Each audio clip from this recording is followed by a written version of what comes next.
let's talk about the Book of Mormon for just a minute. I remember a conversation I had with you. I was kind of battling with you and Carla. Yeah. I was at the library trying to prove you wrong, as you were trying to prove Sean wrong and everybody else. And I called you and I said, Earl, the Smithsonian has some document regarding the Book of Mormon.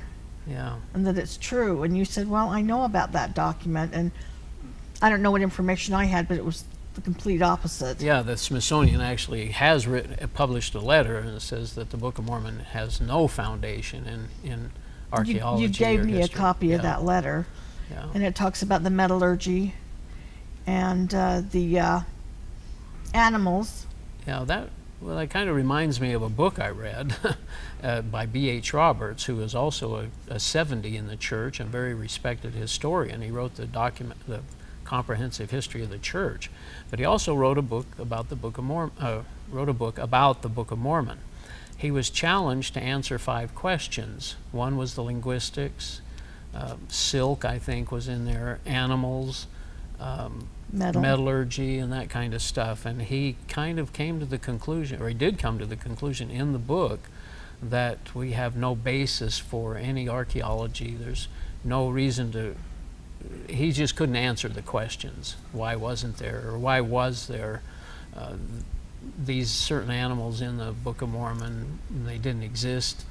And the same with the language. Here you have a huge civilization that ends in 421, and of course some of them continued. The Lamanites supposedly continued, but just 1,400 years, or actually 1,000 years later, we have Columbus coming, and there's all of a sudden then there's no record at all of the Hebrew language or any kind of information that would support a Hebrew culture or anything in the Americas. Anyway, so B.H. Roberts had a very difficult time and couldn't come to a conclusion about supporting the Book of Mormon. And Joseph also said that the Book of Mormon was it was Reformed Egyptian. Yeah. That he was looking at, and there is no such thing as Reformed Egyptian, correct?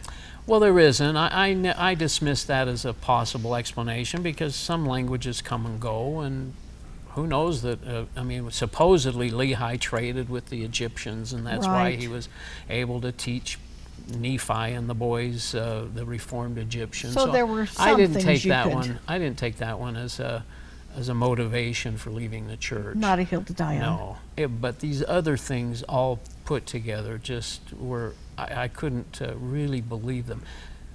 Let me just say at this point, and we'll probably touch on this in different ways, but at this point I had no concept that I didn't know Jesus. I was a full-fledged Mormon, expecting to become a god. I knew about Heavenly Father, of course, and Jesus, and he was my older brother. He was my older brother, and at that point I had no concept really of who Jesus is, who God the Father was, and I just assumed that I was copacetic or kosher with Jesus. Jesus was once a man. Oh yeah. Yeah, he was once a man. He was the Jehovah of the Old Testament. He was, he's the one that presented the plan, and Satan's plan wasn't, or Lucifer's plan wasn't accepted in the pre-existence. And he was my elder brother, and yeah, I believe that wholeheartedly. And I'd coming out of learning about these things didn't even dawn on me that I was going to have a problem with my Mormon Jesus at all. Right. Yeah. I never